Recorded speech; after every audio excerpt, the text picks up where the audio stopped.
Hello students, class 11 से हमने trigonometry chapter से एक बहुत ही ज्यादा टफ क्वेश्चन ले लिया। देखो क्वेश्चन क्या कह रहा है कि tan theta by 2 is equal to दिया हुआ है और हमें cos फाई प्रूव करना है। इस क्वेश्चन का लॉजिक ये है कि जैसे आपको tan थीटा बाय 2 का वैल्यू दिया हुआ है ना, आपको यहां से tan फाई बाय 2 का वैल्यू निकालना है। बस tan फाई बाय 2 का वैल्यू निकाला और ये क्वेश्चन एकदम आसान हो जाएगा फिर आपके लिए। चलो सबसे पहले मैं आपसे बोलूं कि अगर tan फाई बाय 2 का वैल्यू चाहिए तो उसमें चेंज क्या आएगा? जो डिनोमिनेटर में वो आएगा न्यूमरेटर में और जो न्यूमरेटर में वो आएगा डिनोमिनेटर में। यही तो चेंज आएगा। तो चलो देखो क्या आएगा, अंडर रूट ऑफ, जरा डिनोमिनेटर को जरा न्यूमरेटर में लेके आओ, ये लीजिए, और न्यूमरेटर को आया डिनोमिनेटर में लेकर, और सब कुछ सेम लिखे रहने दीजिएगा और कोई चेंज मत करना। और इसका फायदा आपको अभी दिखाई दे जाएगा। ठीक है, थोड़ी देर के लिए ऐसा मान लेते हैं कि हमने tan फाई बाय 2 को निकाल के यही छोड़ दिया है। क्वेश्चन का LHS लेते हैं, ये लीजिए LHS, और LHS में लिखा क्या है? cos फाई लिखा है। क्वेश्चन की दूसरी ट्रिक, cos फाई की वैल्यू आपको tan की टर्म्स में चाहिए, वो फॉर्मूला आपको याद होना चाहिए। और वो फॉर्मूला क्या है? देखो 1 माइनस का tan square phi by 2 upon 1 plus tan square phi by 2। इस पर्टिकुलर क्वेश्चन के लिए cos फाई की वैल्यू tan के टर्म्स में ही पुट करनी है, क्योंकि क्वेश्चन में गिवन जो रिलेशनशिप है वो tan से जुड़ी हुई है। ठीक है, बस अब क्या करना है, चेक करो tan फाई बाय 2 का होल स्क्वायर है। कहीं मैंने tan फाई बाय 2 की वैल्यू पहले तो निकाली थी क्वेश्चन 1 में, तो क्या करूं, स्क्वायर लगा के वैल्यू पुट कर देता हूं। स्क्वायर की वजह से होगा क्या, ये रूट गायब हो जाएगा और यहां एक स्क्वायर आ जाएगा। तो चलो वैल्यू पुट करते हैं।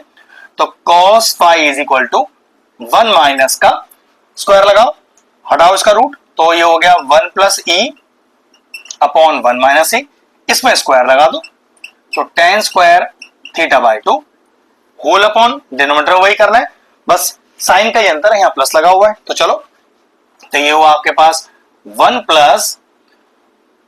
प्लस ई अपॉन 1 माइनस का ई और tan स्क्वायर थीटा बाय 2। अब क्या लेना है? अब लेना है एलसीएम।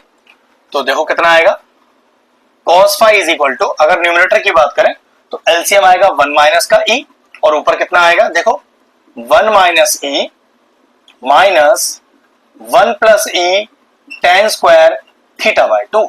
थोड़ा ध्यान से करना एलसीएम लेने वाला स्टेप, ठीक है। होल अपॉन डिनोमिनेटर का एलसीएम आएगा 1 माइनस ई और फिर न्यूमरेटर में क्या आएगा, चेक करो, यह आ जाएगा 1 माइनस का e plus 1 plus e tan square theta by 2।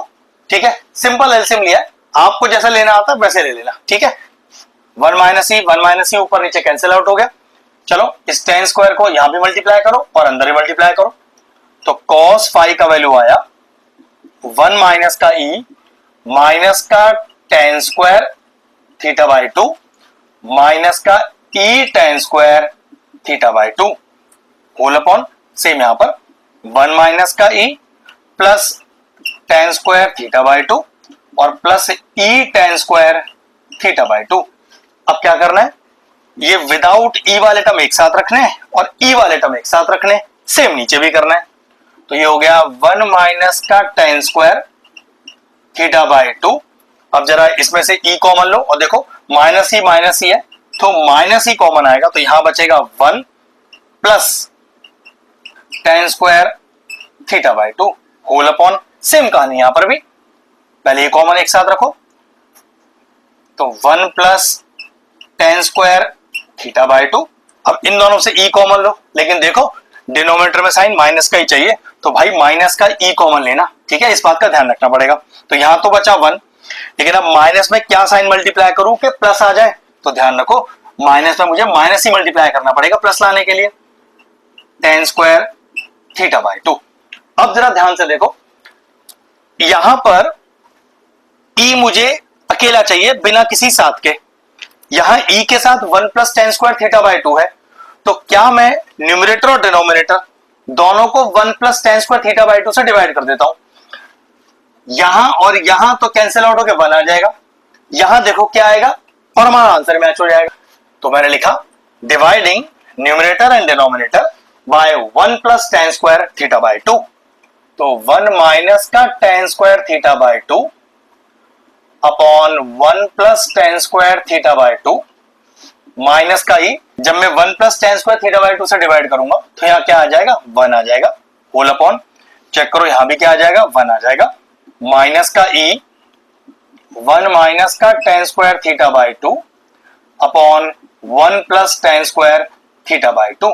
अब जरा ध्यान से देखो, ये डायरेक्ट फॉर्मूला एक्चुअल में लिखा किसका है, ये भी तो tan की टर्म्स में लिखा है cos थीटा का फॉर्मूला। तो मैंने क्या लिख दिया, cos थीटा माइनस का e whole upon 1 minus e cos थीटा। हम LHS से चले थे और चेक करिए कहीं RHS तक पहुंच तो नहीं गए, बिल्कुल पहुंच गए। इस क्वेश्चन को एक शानदार प्रैक्टिस चाहिए। 2 स्टेप्स हैं जो आपको याद रखने हैं। सबसे पहले कि यहां पर tan 5/2 का वैल्यू निकालना है और आपको cos का वैल्यू tan के टर्म में पुट करना है। उसके बाद तो सिर्फ LCM लेना है और सॉल्व करना है, बात बन जाएगी। अब इस तरह के और इंटरेस्टिंग वीडियोस देखना चाहते हैं तो चैनल की प्लेलिस्ट में जाएं, वहां ट्रिग्नोमेट्री चैप्टर की सेपरेट प्लेलिस्ट बनी हुई है। वो प्लेलिस्ट में हैंड स्क्रीन में भी डाल दूंगा और सारे इंपॉर्टेंट चैप्टर्स की प्लेलिस्ट के साथ जाकर उन्हें भी चेक कर लीजिएगा। एक बहुत ही टफ क्वेश्चन था, यूनिक क्वेश्चन था, फिनिश हो गया। वीडियो फिनिश करते हैं।